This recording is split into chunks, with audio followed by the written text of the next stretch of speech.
Hello students. In chapter number 2, we are doing 14 principles of management given by Henry Fayol. Up till now, we have completed with 8 principles. Today we are going to start with a new principle, that is scalar chain. Now, according to this principle, official communication in the organization must follow this particular route. Okay. For example, if A wants to communicate to D, A will be first communicating to D, D will pass on message to D. This is how communication must follow in the organization. This official line must not be break in the normal routine of business. However, in case when two persons belonging to the same level want to communicate in an emergency situation, at that time a concept is being used. This is known as gangplank. Again I am repeating, when two persons belonging to a same level wants to communicate in an emergency situation, at that time they can do so with the help of concept of gangplank. Otherwise, this particular official line of communication should not be broken in case of a scalar chain. Okay, now according to the concept of gangplank, we can get the impression that Henry Fayol's principles are flexible in nature. They are not rigid in nature, that they can be molded according to the situations of the organization. Coming to the next one, that is principle of order.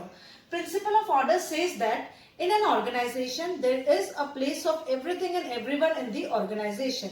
When we are arranging the material or things in a proper manner, that is known as material order. When we are arranging persons at the right places, then it is known as social order. So we can classify that orders are of two kinds, material order and social order.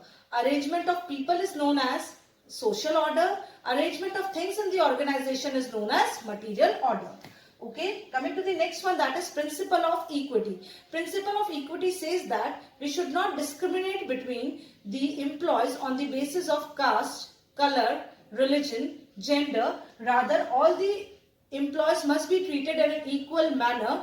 No one must be unduly favored or unduly punished. Okay. When we are talking about principle of order again, at that time, it just reduces the time of searching men and material and saves our time and energy. When we are talking about a scalar chain, it helps in ensuring smooth flow of communication. When we are talking about equity, that means there is a cordial relationship between workers and management. Taking a quick recap again, scalar chain means following the official lines of communication in the normal course of business.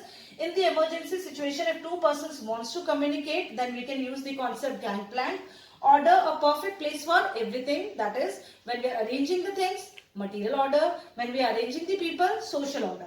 Coming to the last one, equity, no discrimination among the employees on the basis of caste, color, religion or sex. But at the same time, no one must be unduly punished or just provided with any sort of benefits. In the next one, we are going to start with that of 13th and 14th principle. Thank you.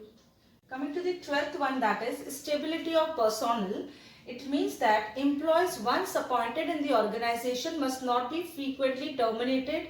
Frequent transfers and promotions must be avoided. A person must be provided with the reasonable time period to show his or her performance. Again, I am repeating. According to this principle, person once appointed must not be frequently fired out from the job. He must not be frequently transferred. Rather, he must be given a reasonable time to show his performance. Okay. However, in certain unavoidable situations like retirement, death, severe illness, a person can be removed from his position. But in the normal course, when person must be provided with the reasonable time period to show his performance. Coming to the 13th one, that is initiative. Principle of initiative means taking a step with self-motivation. In this, employees must be encouraged to make their own plans and to implement their own plans. They must be encouraged to give suggestions for the betterment of the organization, but initiative in any manner does not be understood as doing whatever you want in the organization. Taking a step with self-motivation, making their own plans and implementing them in their own manners, but it does not mean doing whatever you want in the organization. Coming to the 14th one, that is principle of esprit de corps. Principle of esprit de corps literally means unity is strength. This principle says that employees in the organization must work with unity, harmony and with the good amount of team spirit among them, which will lead to that of achievement of the overall organizational objective. With the help of stability of tenure of personnel, there will be good relations between management and workers. management and workers will going to have a cordial relations between them, and moreover workers efficiency will going to improve if they are being provided with the reasonable time period. Coming to the initiative, when they are being or employees are being allowed to take initiatives in the organization, at that time they feel motivated, they feel as a part of a family in the organization. Coming to the last one, that is Esprit de Corps, it develops a sense of unity, sense of harmony among the employees and the management of the organization.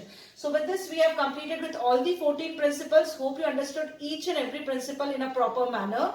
Copy down the notes in your notes copies, then we're going to proceed further with this chapter. Thank you.